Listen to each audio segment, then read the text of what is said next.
Welcome to the Salmon Runs YouTube. Enjoy the video. You start now, pick a sturdy cover, chipboard old hardcover or a thrifted book and decide final size. You need signatures, fold bundles of 4/8 sheets matching sizes so edges align. Once done, gather a bone folder, needle, wax thread, ruler, and binder clips. These make neat creases and hold pages while you sew. Make a center fold crease on each signature and mark 3-5 equidistant stitch stations. You're creating the journal's backbone. Accurate folds and marks equal a professional-feeling journal.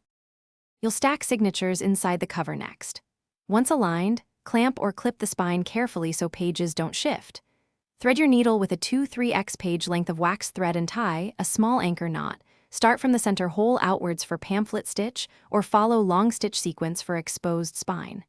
Make tight, consistent stitches and pull snug but not tooth-popping tight. Once done, tie off inside the last signature, trim ends, and press the spine flat so it sits true.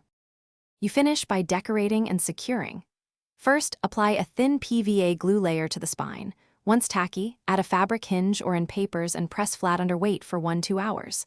Then arrange pockets, tags, pockets, and sewn in ephemera. Make sure balance and weight don't bulk one side. Finally, close the cover and add closure, elastic band, ribbon, or button. If pages shift later, tighten loose stitches by resewing just that signature. If glue fails, reapply PVA and clamp until set. Thanks for watching. Consider subscribing if we helped you.